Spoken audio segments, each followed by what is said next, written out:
Hi besties, I'm back, and this time with a tutorial. I'm going to Comic Con in a few days, and on one of the days I'm cosplaying Nami, and I just knew I had to bring props with her, one of them being her Climatact, which he probably used to bring this crazy hail that came completely out of nowhere. But if there's one thing you should know about me, is that I'm extremely frugal, so I decided to turn my Frieren staff into Nami's Climatact, and this is how I did it. First was to break down the components of Nami's Climatact.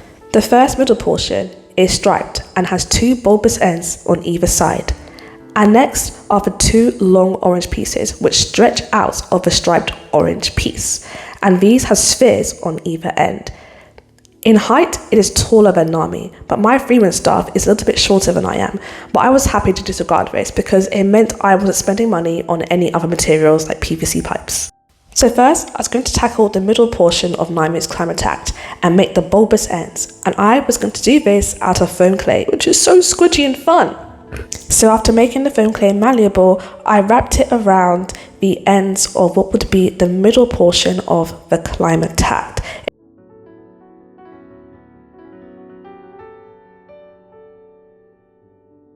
So I just continued to mould the foam around the staff until I got a somewhat smooth sphere type shape around the staff that I was happy with. Now, in an ideal world, I would have went in and sanded these down to get them even smoother, but I did not have a sander or a Dremel to hand, so I only wanted to use materials I already had in possession.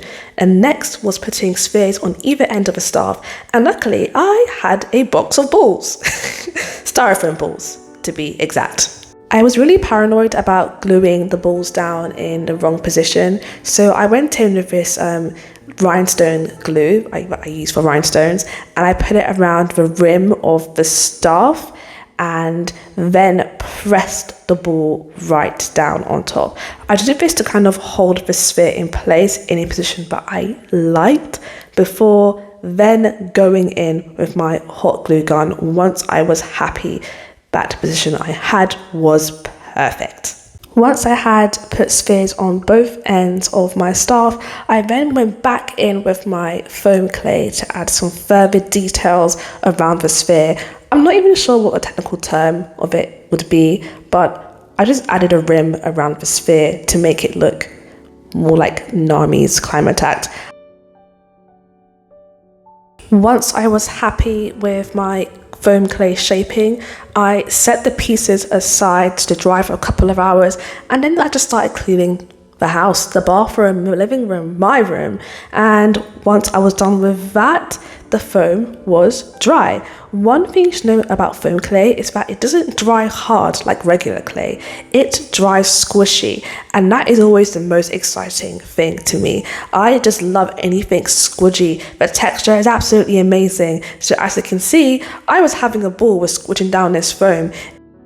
But enough with foam. Next, I went in to paint everything white because Frieren staff is red and Nami staff is orange, and painting orange over red would not be fun. So after everything was all nice and white, oh, that sounds a bit supremacy, I went in with some masking tape to kind of tape down the areas I wanted to stay white to get a stripy type pattern Nami has on her Climatact. And here I am doing the tapey thing.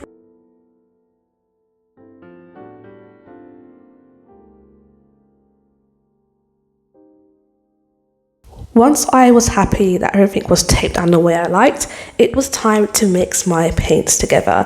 Now, I was using acrylic paints because, well, that's what I have. And I did a thing where I made the orange too dark, so I had to keep going in adding yellow and yellow and yellow before I got to a shade that I was finally happy with. And it took ages. And next I went to get a sponge from the kitchen. I did not pay for this, so I must apologise to my mother for stealing one of her sponges, but she doesn't know. But I guess now she'll know because she watches my videos. So I do apologise, mother.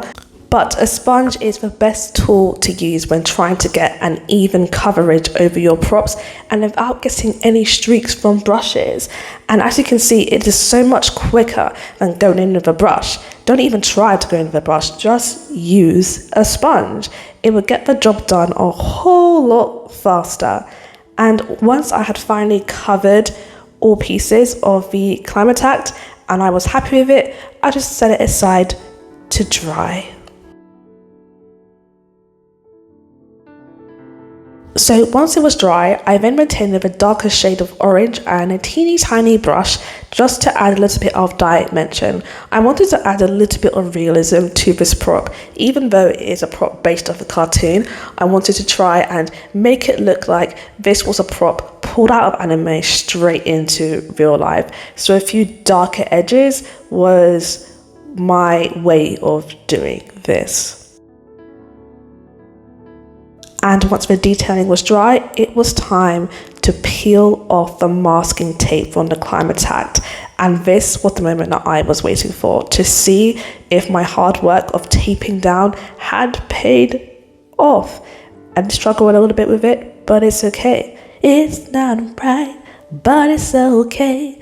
I can make it anyway.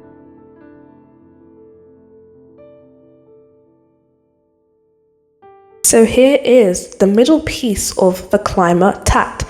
There are a few imperfections where I guess the masking tape wasn't laid down perfectly flat and it did bleed over and the lines weren't completely straight. But overall, I was quite happy with how it turned out. I do think if I was to do this again, I would maybe cut the masking tape or use a thinner masking tape so that the stripes would be smaller.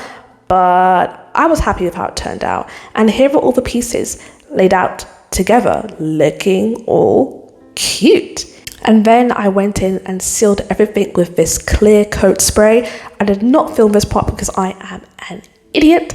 And here is the Climatact assembled. I was really proud of how it turned out. Tune in next time to see how I made my Zeus prop, because it is a process. But thank you so much for sticking around and watching, and I hope to see you all again next time. Subscribe.